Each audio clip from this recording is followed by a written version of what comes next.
Who killed Charlie Kirk? This has been the question on everyone's mind since the fatal day of September 10th, 2025, when one of America's best was murdered at the Utah Valley University campus. Charlie was on the first day of his annual tour of America's college campuses to debate and discuss cultural issues and have open dialogue when he was shot in the neck and assassinated by someone who disagreed with his political opinions. Regret and condolences immediately poured in from both sides of the aisle, but it was less than 24 hours after the shooting took place that a theory started to make its way around the world of social media saying that Israel had assassinated Charlie Kirk. It all started with a post on X from Ian Carroll.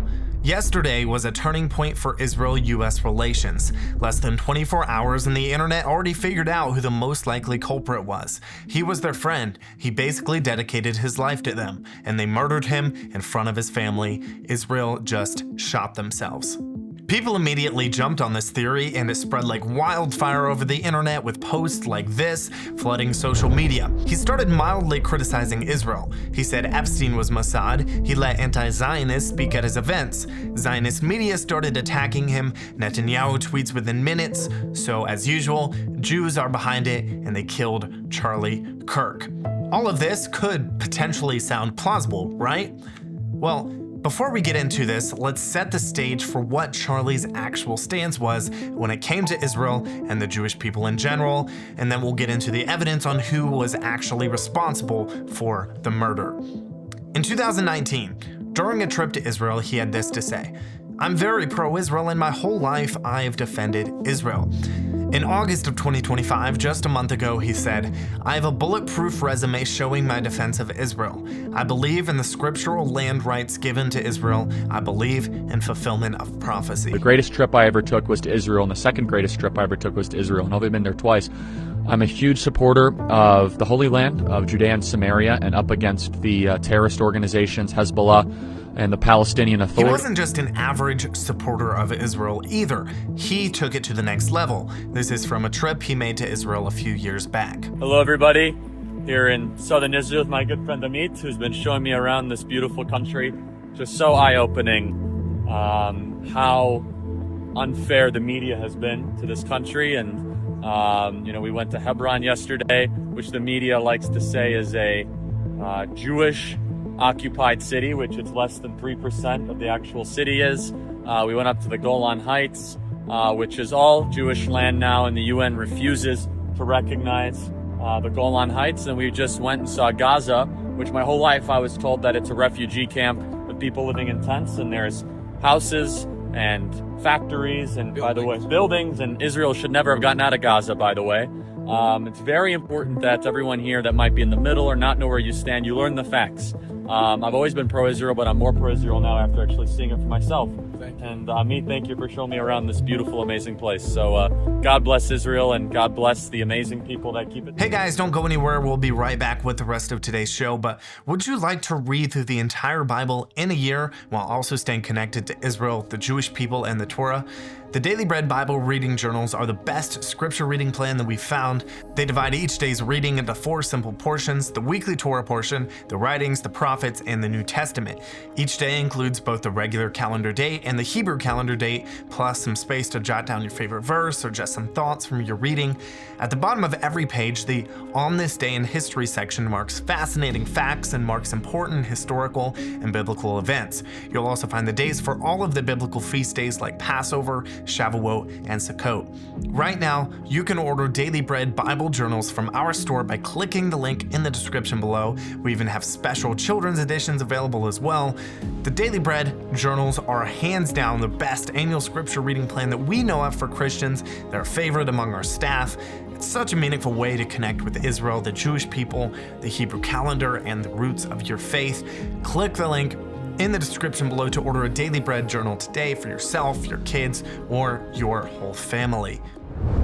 So obviously, Charlie had a very strong track record of support for Israel over the years. But was he starting to change his views, as many are now claiming?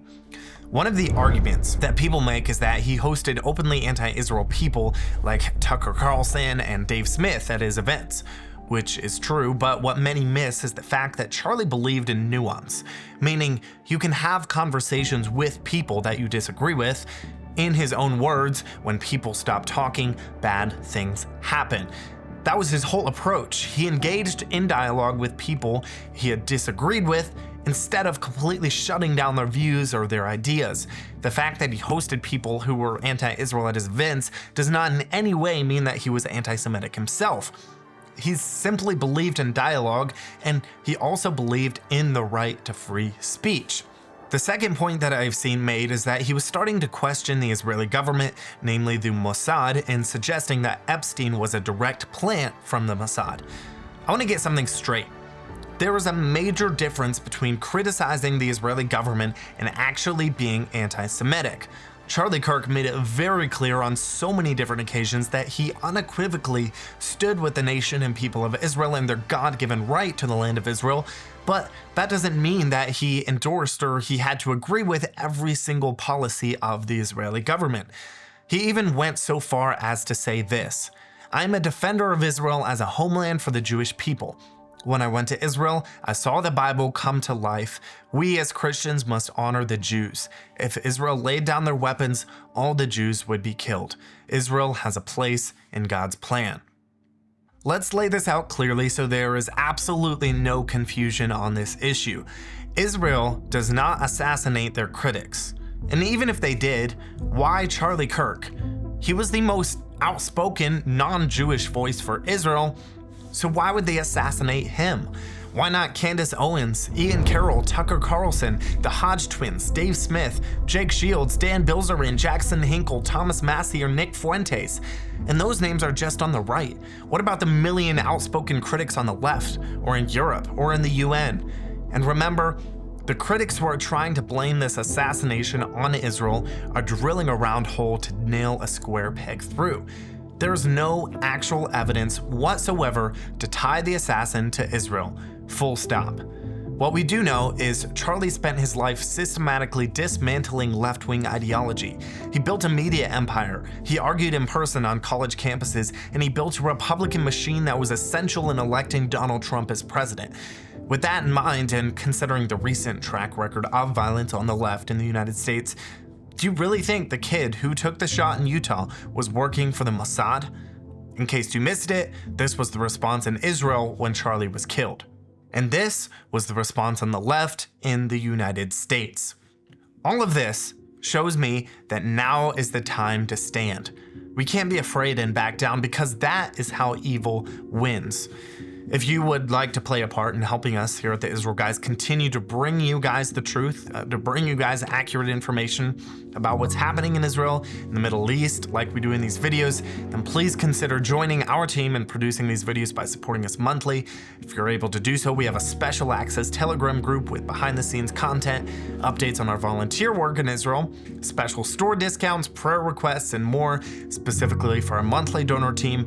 If you want to join us, you can go to theisraelguys.com/donate or click the link in the description below. That's it for today, guys.